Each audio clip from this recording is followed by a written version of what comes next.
Hello, and welcome to another episode of Write It Up, a podcast all about the ins, the outs, and the in betweens of self publishing. I am your host, P.E. Craven, or you can call me Paige. I am a romantic fantasy author, and I've been self publishing since 2023. Really started my journey in 2020, as well as a lot of other self published authors. And I'm so glad you're here. Today, we are kicking off a mini series, and I am going to try to keep these episodes on the shorter side because our guest uh, our episodes with guests on them, tend to be a little bit longer. And they are so full of great information. So I want to leave time for you guys to really get in and enjoy those. Today's mini episode or mini series starts off an exploration of theme and why it's important to you as a self-published author. So we're going to kick it back to our school days a little bit today, and then we'll get a little bit more specific on how theme is important for things like branding and marketing and just your overall flow as a self-published author. So without much further ado, welcome to the show.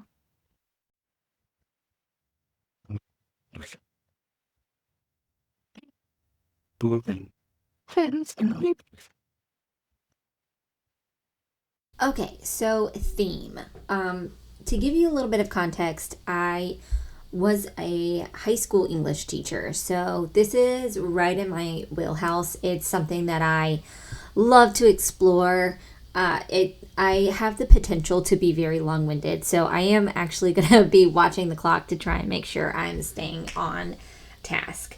But it is a great idea to kind of think of as a self-published author because we are not tied to a lot of the same rules and expectations that traditionally published authors are. And we'll kind of talk about that a little bit. However, sometimes it's easy to release yourself from the rules so much that you almost forget what the purpose of storytelling and writing is to begin with. And I think taking it back a step and thinking about things like theme and plot structure and just like those really, really academic features in storytelling, in literature, in writing in general can be extremely helpful. So before we start, I had this question that came up in a conversation with some other indie authors, and we kind of were talking about some ideas of what the mini-series could be about, and the idea of theme came up, and we all got really excited, and we were talking about it, and one of these questions that came up was, there's this feeling that you get when you read a book where the story is good, but sometimes it just feels as though there is just a piece that is missing. A piece that's missing from the storytelling. And a big reason for that is theme. There's some sort of theme, there's some sort of message or meaning that is missing from the overall story. It's like if you have a picture and it's not framed, it's missing a little bit of elevation to the experience of seeing that painting. And before we really get into that, I want to take a few minutes to kind of distinguish between some really common vocabulary that you'll find when we're talking about theme. And this is not to say, most of the listeners here are probably going to understand these terms. Most of us are going to be very familiar with them because we'll have talked to editors about them, or beta readers, or alpha readers, or ARC readers, or other authors about these terms already. However, for a lot of us, it's been a long time since we've been in school. For a lot of us, maybe English in traditional school was not something we thrived at, and we kind of missed some items. That's okay. This can be a moment to kind of catch up and like get a better understanding of the craft. But also it's just a good refresher as well. So theme and plot are not the same, obviously. Plot is the action, the things that are happening, bum, bum, bum, bum, bum, right? Those are those bullet points of this happened in this and this and this and this. Your tropes do intertwine with your theme. If you know your theme really well, a lot of times your tropes are going to be very easy to slide them like into the theme. But your tropes are more like style choices. Some people will explain them as like cliches or story devices, like storytelling devices that you can use. These are just, they're more like style. So, in fashion, if you have a dress with a certain cut, you might have a sweetheart neckline. You might have an imperial waist. You might have, like a drop skirt. You might have high-waisted pants. So those are like the tropes, found family, enemies to lovers, what else? Meet cute, grumpy sunshine. Like those are your tropes. They're like the style of the storytelling. These are devices that can help carry the story, and they will fit very securely with your theme as well. Like if you have themes that involve identity, you might have found family. That is probably going to be a really big part of your theme. If you have, if your theme has to do with like conventional gender roles, well, grumpy sunshine, where the female character is the grump, that might go with the theme. So they are going to play really close together with each other. Now, themes. Before we do that, I am going to do a little bit of an English lesson, because a lot of times you'll hear somebody ask the question, oh, well, what are some themes in your story? And you may be tempted to say, oh, it's love and identity and struggle. It's destiny. My book is about war. Okay, none of that is a theme. So you're going to have to pump the brakes real quick. That's not a theme. Those are thematic topics. Thematic topics are these big ideas, these huge topics and ideas that deal with being human, or that are specific. So these thematic topics really relate to being human. They could even be about food, culture, family, style, fashion, any sort of really large, like umbrella idea. That's going to be a thematic topic. Now, your theme is really going to be a sentence. It's going to be a statement. Your theme is the overall message that you want your audience to walk away with, okay? So it could be how, food is a great way to get an insight to somebody's culture, and how that reflects an individual's identity within the larger group, right? That's a statement. So we know, like, in the story, food is obviously going to be a really critical part of the story and part of the message. And then culture is obviously going to be a huge part of it. But then also we have that identity part.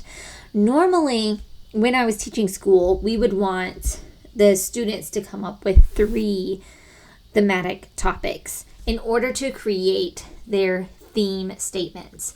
Now, it doesn't always have to be 3 topics. It could be 2, but very rarely is your thematic topic or your theme statement going to be just one topic. So it's not going to just be love. It's going to be love, and what else? What about love? What are you trying to tell us about love? Is it that not even war is powerful enough to stop love when it's meant to be. Okay? So that's a little really quick lesson on theme and thematic topics. That's important because, especially when you start working with an editor, when you start marketing, those are the types of things that you're going to really want to have in your back pocket. And it doesn't mean that you start your story knowing exactly what your theme is. Sometimes you don't know when you first start writing. There's several times within my writing with novels that as I'm writing, as I'm doing my first read through, as I'm doing my second read through, as I'm working with the editor, themes are starting to pop out that I didn't realize were there before, because when you're in the midst of it, you don't always see all the pieces that are coming together. So, sometimes it takes a little bit of exposure to your own work to really hone in on what the theme of your book is going to be. But this is important because there's a few reasons why you really want to be clear about your themes as a self-published author. So one of the things you want to think about is if you have a backlog, if you have several different novels already published, or if this is your first novel, when you start to break down themes that are common in your work, it's going to help you develop your brand as an author. So if you ever go to a book convention, a fantasy convention, anything like that, a lot of authors will have a tagline. Usually those taglines are going to relate to themes that are really common in their work. So, for example, my tagline is "Our Destiny, Our Terms." So the meaning behind that is that my characters, almost all of them, are facing some sort of pivotal, life-changing experience that is going to change the trajectory of their fate, of their destiny. Sometimes it is events that are predestined. Sometimes, in fantasy, these are circumstances where gods or deities or spirits or, some sort of powerful outer source has interfered and set up the events that are taking place. However, the characters are determined to create their own fate in spite of destiny trying to take hold. So they are making their lives happen. They are making the future happen on their own terms, regardless of what else is going on. So in all of my books, you will see that where, the characters are really up against destiny, but they are, making bold choices to move forward. So that helps my readers know, okay, well, fate is probably going to be a big part of these stories. Destiny, identity is a huge part of my stories. And that has become part of my branding. Also, if you have a theme in mind, it helps you craft a story that is intentional. It helps you craft a story that has a good readable flow, because at the end of the story, this is the thing I want my readers to walk away with. This is the little nugget that I want my readers to really know and understand.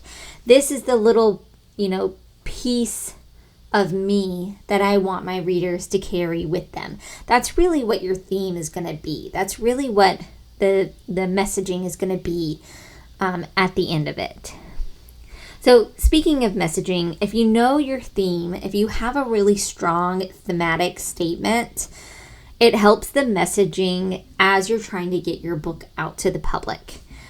It'll feel more authentic. It's more well-rounded. It's easier for readers to digest. Overall, having a strong thematic statement is really like having your elevator pitch down in one sentence. If you can do that, and start with that thematic statement, you're setting yourself up with your elevator pitch to just be, smooth sailing. Now, we talked a little bit already about how self-publishing, we don't always follow the same rules and expectations as traditionally published authors. We have some rules that we're allowed to break, or it's not even like we're allowed to. We just don't have that rigid expectation in front of us. In traditional publishing, there are times where your editors or agents are potentially going to guide the author to try and include themes that are either trending or, hitting a target audience, that are currently easy to market at the time. In self-publishing, we don't have those same expectations, so your options are really broad. You can really open yourself up. And I would encourage listeners to do that. Challenge yourself to come up with a thematic statement that is a little bit independent, a little bit individual to you, and what makes your storytelling unique compared to the traditional market. If anything we have learned, it's that indie authors are setting the market trends right now. So you don't have to feel beholden to what traditional publishing is expecting. You can branch out. You have that freedom. And so I would encourage listeners to really do that. Break free. Try writing down as many thematic topics as you can come up with, and pick the ones that feel the most powerful and important to you, and then work that into your storytelling. So that, I think, actually that tip could be a really powerful way of, a really powerful exercise for authors. Write down as many thematic topics as you can come up with. There are some really good resources for English teachers as well. If you want to just look up, they have like posters with thematic topics. And you can use something like that to just look and then get some ideas, and then pick 2 and just write a thematic statement. Pick 3 and write a thematic statement. I have even seen theme statements that include 4 or 5 topics. That's okay, especially if it's a large book. If you are writing a really long novel, you might have several theme topics in your statement. So that's not a horrible situation to find yourself in. But, push yourself to get creative and see how you can combine these theme topics and come up with a message that feels powerful, that feels important to your life right now, that feels relevant to you. And then, if you want to take that a step further, you can try doing it as a writing exercise. See if you can write a short story. See if you can somehow work those into your current works in progress. So that's all I have for today. I did it. I kept it very short and sweet. Well, maybe not very, but I kept it short and sweet. Before I let you guys go, I want to take a moment to remind everybody that my next book, Oak, is coming out on September 16th. The pre-orders are currently live on my website. If you pre-order from my website ahead of time, then everybody who pre-orders a physical copy will get some surprise swag with their copy on when it is published. So I can't promise, because I'll be sending them out on my own. I can't promise that it'll be there on publication day, but I will try to have it as close as possible. The ebook is also up for pre-order on my website, but you can also order it on Amazon. It'll be on Kindle. I'm trying something a little bit new with this series. I'm going to try going wide with the Tree Kings series So that would be Oh Collie, and then the third book. By going wide, what I mean is I won't be doing it on Kindle Unlimited. I am planning to use Kobo Plus, iBooks, Kindle, and then as many other platforms as I can. And that way I have two series. I have one that is in Kindle Unlimited, and then I'll have one that is wide, and I can get some data to kind of see which one I prefer, which method I prefer. So it is on pre-order on Kindle right now. And you can go ahead and do that if you like, or pre-order the physical book on my website. And with that, that ends our episode of Write It Up. Next week, we're going to be talking about themes as a marketing superpower and where tropes fit in. So we kind of touched on that already, but we'll be getting even more specific on how tropes and themes work together and how that can level up your marketing as an indie author. So with that, thank you so much for listening, and I will see you guys on the next episode of Write It Up. Bye.